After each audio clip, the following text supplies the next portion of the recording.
Good morning and welcome to the National Newspaper Publishers Association's Let It Be Known. For the past 2 years, the eyes of the political world keep turning back to Georgia. Yes, indeed. America has Georgia on its mind. And for the second time in 2 years, voters in this key state will choose their senator in a runoff election, which this time will determine whether Democrats expand on their 50-50 majority or will it just remain a 50-50 majority with Herschel Walker as the senator representing Georgia? We're going to see all of that and more. We expect it shortly to be joined by Melanie Campbell, who is the president and CEO of the National Coalition on Black Civic Participation and the convener of the Black Women's Roundtable. We're also expecting the president and CEO of the National Newspaper Publishers Association, Dr. Benjamin F. Chavis Jr., to join us as well. But before we get started, we want to give a major shout out to Cheryl Smith, the publisher of the Texas Metro News and the Garland Journal. Both publications are celebrating its 10th anniversary, and it is a milestone to be sure. Texas Metro News and the Garland Journal was purchased by iMessenger Media News Group and first began publishing in August 2012.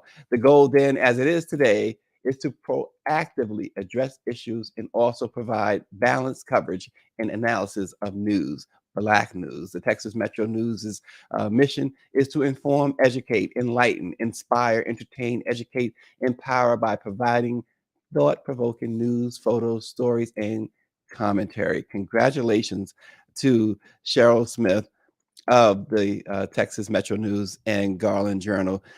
And she's also a big contributor to this show. Now, we welcome the convener of the Black Women's Roundtable, Melanie Campbell. Good morning, Melanie Campbell. Good morning. Good morning. How you doing? Doing good. How are you? It's election day in Georgia, so You we got about to Georgia hit. on your mind. Yeah, so as soon as I'm done with you, I'm headed out of here.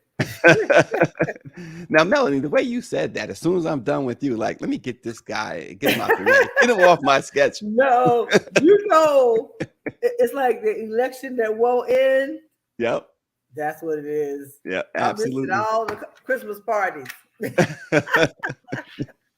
Well, Melanie, But early data. it's always good to be here with you, man. It's good to have you. Early data shows voters are not tired of their civic duty heading into Tuesday's Senate runoff between Senator Raphael Warnock, the incumbent, and Herschel Walker, the Republican. More than 1.8 million Georgians have voted early after only about a week. And Black voters have made up nearly a third of the early electorate so far, while more than a quarter of voters so far are under 50. So, Melanie, and welcome, Dr. Benjamin Chavis. Melanie. Davis. How are you, Melanie? It's so good to see you. And thank you so much for Good to all the see great you. work that you are doing and your organization down in Georgia. And this is the day that the Lord has made, and we're all praying and hoping that we have a massive voter turnout today. Our folks are fired up, and it's been nothing but, there've been some pockets and areas, and folks have been focusing in on, the areas where you have a lower turnout.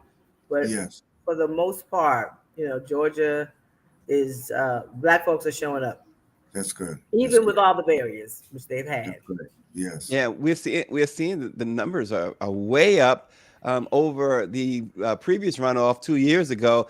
Melanie, is that a good sign? Yes, it is, and it just means that folks want to play with that word woke. We have to stay woke, right?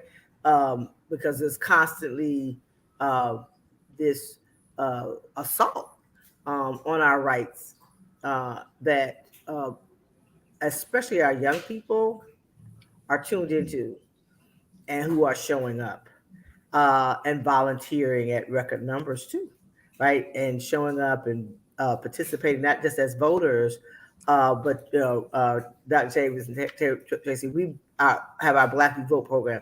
Young folks, we had a busload of young people come over the weekend to help out from Miles College and Alabama State University. They wanted to come over and knock doors. It rained part of the day, but we made sure they were able to do that. And then they made up songs, Christmas carols, and caroling at the door over in DeKalb County singing about the importance of the vote. So it was a very, it was energizing. Uh, for the, and that, and you're talking about, we're at the end of the semester in most schools, but they though, and actually they had 100. They just didn't have enough transportation to get them over here, but they want to come and help get out the vote right over here from Alabama. So That's that's the great. kind of energy that's out there.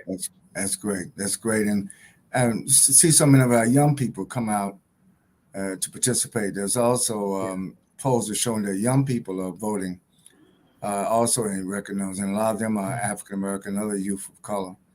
Right. I think if we could I think your point about staying woke, staying consistent, staying persistent. I think Georgia, if we could do this in every state, Mhm. Melanie, it'll be a different world. It'll be a different Senate, a different House, a different state legislature, and I think Georgia is a great example of how we all have to work together to engage in civic participation. I think we need to have, well, I'm going to invite you to a convening I want to have. We really have to get together even more closely to think short and long. Yes, We've been putting band-aids on it, you guys, right, at the end of the day. But the folks who believe in um, this vision of a white nation and everybody else, is a second class citizen, they're not going to stop. And that's the right. South um, is where I think the real change can happen, and where it also can be continue to stay oppressed. And that's not doesn't mean the South is the only place we got racists. We know they're all over the country. But where we live, I think nearly 60% somewhere in there. That's just where we live. So more, the population of Black people, the numbers are here, and in states like Mississippi that should have been had statewide offices. There's so many things that stop and oppress us. So I have an institute now over at Clark Atlanta University. So I want to Oh, invite great. both of y'all over as we get ready to have a kind of a Black political power a convening in the early part of the year to start thinking beyond the immediacy of one election. Exactly. Yeah. Well, let us know. We'll be right there. I need you. And before we get into why this is so important, let's just remember that, or talk a little bit more about the voting numbers. About 300,000 Georgians have voted early each day, which sets records for the largest single day early voting turnout in state history. Um, Early voting ended this past Friday. So, Dr. Chavez, I know that the NNPA, you led the NNPA and the Transformative Justice Coalition in a campaign this year, 10 million more Black voters. Obviously, looking at the turnout in Georgia and looking at the records in Georgia, and where the buses were for the NNPA and Transformative Justice Coalition, you guys had a great impact. Are you pleased with what you have accomplished there with the 10 million more Black voters? Oh, yes, absolutely. And again, this was a coalition effort, including working directly with Melanie and the Coalition for Black Participation. I think that all of our organizations working together, and that's why I'm glad to hear what Melanie said about calling for an engagement where we can work all these organizations together. I think unity is key. And I think that what we've learned is that our people will respond to the call. Our people will respond to the call to duty, the call to action. Voting rights for us is not just an opportunity; it's a responsibility. It's a sacred. We so many people died to get the right to vote, went to jail, shed their blood. People were hung, people were murdered, houses were destroyed, churches were burned. I mean, they did everything they could, and still, Melanie's right. They're still, even today, they're doing everything they can to repress the vote, voter suppression in Texas, in Florida, and other places. So, again, I think that bus tours, yes, they were effective, but what we have to do now is to learn from our immediate history. I think there's a lot that we can learn about what was effective, what could have been more effective, Mhm. and I think everybody's going to be studying Georgia. Everybody's going to be studying what happened in the midterm elections. There was no red wave. They wanted us to believe. And one important thing I want to point out is that the pundits had it all wrong. Mm-hmm. Remember, they were forecasting low black voter turnout. They were saying that black males weren't going to vote. They were saying that black youth weren't going to vote, and they were saying that black women are engaged in Georgia, but that's just an isolated incident. No, black women across the country helped lead this get out the vote effort, and as a whole, it was almost like a family affair. Whole families were involved, intergenerationally. So having our own narrative, I think, Melanie, what we should do is also talk about how to define our narrative and not allow pundits that really don't know our community or even posters. And I think one of the things I would like to do is to work with you, Melanie. We should conduct our own polling. We should conduct our own surveys, our own research, and working with our HBCUs and others. We have the apparatus. I just want us to do it together. Well, that is right on time, and the reality is that when you they not only pick who the pundits are, who the experts are, and there's not enough of us speaking about what is going on, and there are folks that are studying it, but the academicians and the organizers and the Black media and civil rights and social justice and youth, we have to come together more. Not that we don't work together, but we're in this inflection point that there has been a consistent drumbeat really since Obama was elected. There's an element of erosion. There's these big things you see. You see we had a president, we had a vice president, right? But then you can go all the way down to my home state of Florida, where they were locking people up, right, who were former returning citizens, right, for having voted, and wasn't their fault. Somebody sent them a voter registration card. But so we're in this point where we've got to look at, and then the people who are the governors in a lot of these states, and who run the state legislatures. I was at the National Black Caucus of State Legislators Conference out in Vegas for a hot minute because I had to come back here. And that's part of what we're talking about. When you talk about looking at where we really are with Black political power for the long haul, is what we have to pay attention to, and how do we do and study a little bit about, not just a little bit, a lot about what happened in Florida, right? Exactly. Versus what happened in Georgia versus what happened in Michigan, right? And things like that, and where we have a lot of local power. It's not bubbling up. Our numbers are not related to what's happening on the state level, and you still have a states' rights era that we're going through because of the Supreme Court.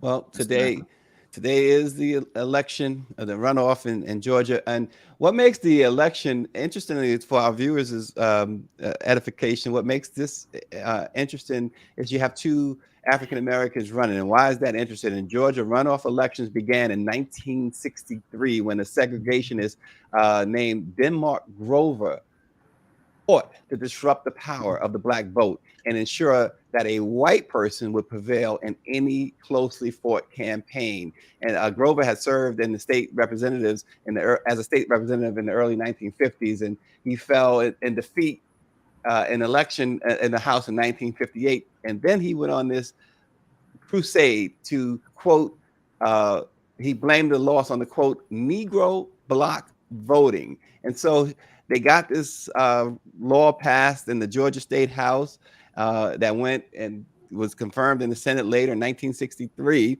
that they would have runoffs, but they were targeting Black candidates. So they had to get 50% of the vote. Otherwise, it went to this runoff, and where it would be a largely white population who would then cast the deciding vote in a runoff. So here we are today, December 6, 2022, and you have at least on the at the face of it, Doc, two African Americans. Of course, we know that one of them is bought, paid for, used, and abused. We could say that because it's true, and he knows Herschel Walker knows that he is bought, paid for, and used. I don't know if he's gotten to the abused part. Maybe that's where he'll quit. Well, again, elections have consequences. I want to go back to what Melanie just said about the Supreme Court. Look at Clarence Thomas. He's the epitome opposite of Thurgood Marshall. And so I don't want you to think that Herschel Walker is an isolated Right. Right. person, an isolated puppet. Let me put it that way. This is a tradition of oppression, that they would get some of us to hold the rest of us down. And unfortunately, sometimes people who have become athletic heroes or some other celebrity, of course, Clarence Thomas wasn't even a celebrity, but the thing is, he was just willing to do the bidding of those that want to hold Black people down. So Herschel Walker comes, unfortunately, and I just hope that the good people and again, a lot of not only Black people watch this program, white people watch this program. I hope that the good white people of Georgia will not be seduced to vote for somebody who they know does not have the character, does not have the education, and does not have what Georgians need in the United States Senate. To me, Warnock should have won in the first election. And of course, you see that Kemp, the governor, is out there now trying to push um, uh, Herschel Walker over the line. I don't think it's going to happen. I hope it doesn't happen. But the people who are watching now in Georgia, look, please, we need to get every vote counts. And something that Senator Warnock said last night, look, let's don't get too happy too quick. We'll celebrate after we win tonight, but we won't win unless every eligible voter in Georgia, particularly from the African American, Latino, and people of color and progressive communities, we need every vote. And I'm just so thankful that Melanie is on the ground there in Georgia, because this is a historic, transformative day. What happens today in Georgia is going to affect all the other states, and it's going to affect everybody living in Georgia. So there's a lot on the line, and we want to encourage everybody to use this election day to cast this sacred vote. Well, Melanie, um, other than vampires and werewolves, here's what's really on the line here in Georgia. Barack Obama he always seems to rise to the moment with with the vampires and werewolves rebuke of Herschel Walker. But that aside, what's on the line here is that 51st seat, right? And the Senate, which is extremely important because it allows Democrats, if they were to win this seat tonight, it allows Democrats to do a couple of things. One, it allows them to appoint judges more freely, which is what we saw in the previous administration. Mitch McConnell ran rampant with that. It also allows them to have more control of the committees in the Senate, which allows them to accomplish more during the next 2 years, because we know everything's going to be stagnant in the House. It's going to be nothing but investigations. It's going to be nothing but obstructionism in the U.S. House. So having that 51st, even if Warnock were to somehow lose and it's a 50-50, it still gives Democrats control. But that 51st seat is paramount to what the Democrats need to accomplish. And is also, finally, and I'll let you speak on this, Melanie and Dr. Chavis, it kind of neutralizes Senator Manchin and Sinema, one or the other at least. Well, we'll see. But what you laid out is definitely the case. I'm C3, so I'm not advocating on who they need to vote for, but I think folks are going to vote for the future and vote for Black people interests as well as the broader American public's interest today. But the piece you talked about around the judges, I think is definitely something not to, because part of where we're having erosion of our rights is that Supreme Court. Who knows what can happen in the next 2 years? That's right. And the Republicans changed the game when they wouldn't let Obama appoint the judge he had, last judge, and then the way they played it under Trump before he left, which is why you now have a 6-3 for the most part um, majority of a court that is definitely legislating from the bench. So Mhm. that's critical. And I think because of what's happening with Roe v. Wade, we likely are going to lose affirmative action. That could, even though that's about higher education, you could see that even possibly rolled into what could happen around how corporations deal with diversity and inclusion. There's a lot that rides even on that.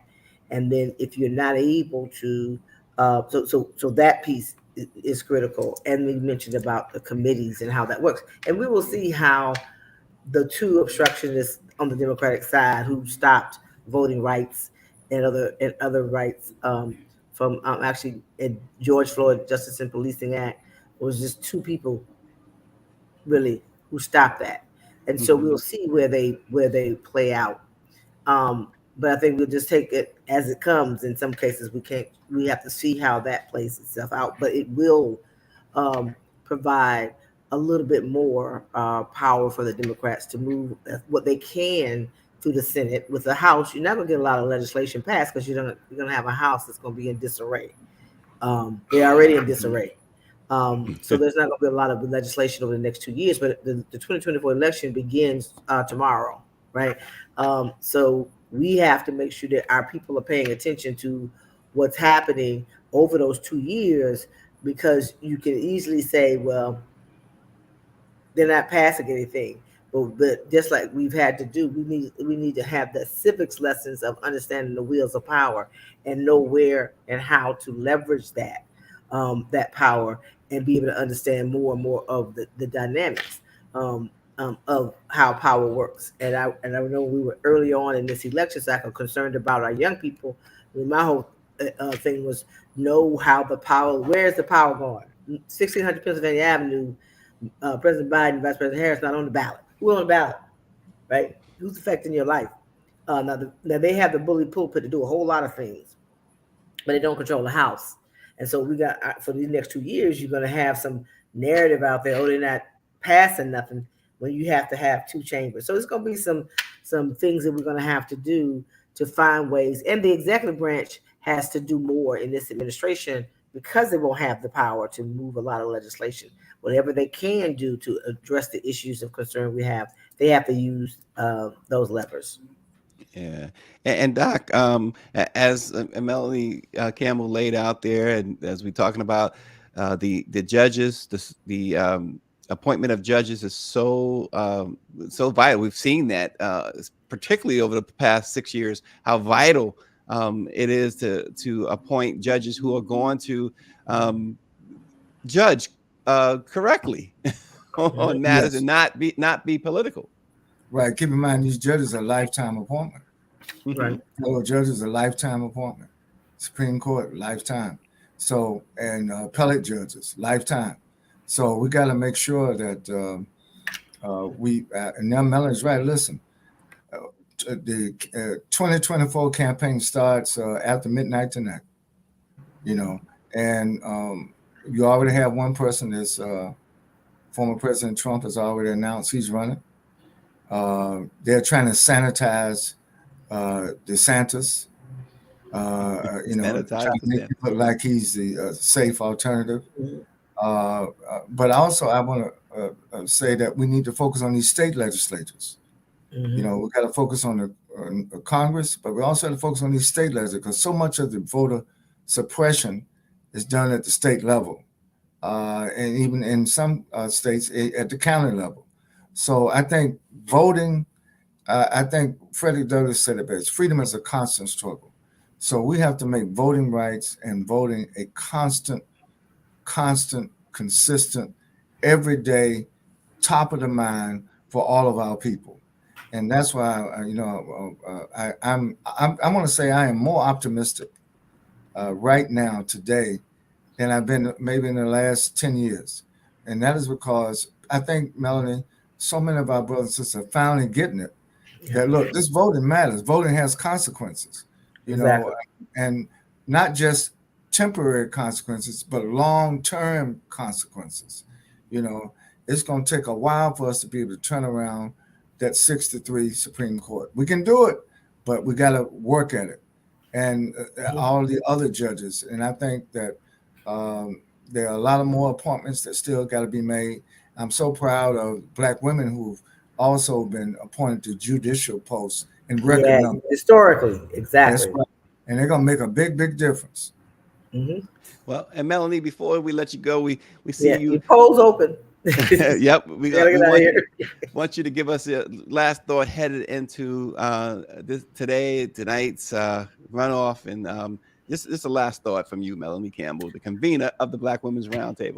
I will say, anybody out there listening, we know there's a whole bunch of y'all out there listening. If you're in Georgia and have not voted, or get out there. Polls close at 7. If you have voted, get somebody else to vote.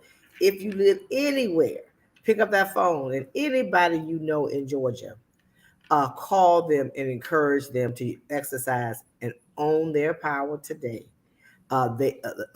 We all need you to turn out, and as they say, Helen Butler says, "Let's do it again, Georgia." So that's my message. Get out there and vote, or get somebody to vote in Georgia today. Let's do it again. I like that saying. Let's do it again. Listen, for those on the East Coast and where the weather is cold and in the end of January, beginning of February, we got the elixir for you. The NMPA's Midwinter Conference is coming up, and we are going to the beautiful San Juan, Puerto Rico. Digital innovation, training, and engagement of the Black press of America is the conference's theme. This year is at the San Juan Marriott Beach Resort and Stellaris Casino in San Juan. It's a beautiful, beautiful property. You can book your hotel accommodations early, the cutoff date to receive the special discounted NMPA corporate room rate. And believe me, it is truly a discount. It's January 3rd is the cutoff date, and you can book at nmpa-events.com. Join us because we're going to be doing a lot of things, including honoring this man, the NMPA's Lifetime Achievement Award, Dr. Benjamin F. Chavis Jr., for his lifetime of service, not just to the Black press, but to the cause of freedom, justice, and equality, and all that he's done. And we continue to hear about the environment and environmental justice. Well, here's the man who coined the phrase environmental racism, and he's right here with us every day. We are privileged to have him as the president and CEO of the NMPA. So come down and join us. It's going to be a great celebration. We're going to celebrate the NMPA, the Black press, 195 plus years, almost 196 years old now. And of course, Dr. Benjamin Chavis, the Lifetime Achievement Award. Come join us and celebrate with us. Doc, we are looking forward to it. You deserve it. And we think it's going to be a major, major blast. So thanks for joining us this morning. The boss is with us. God bless. Thank you. Everybody.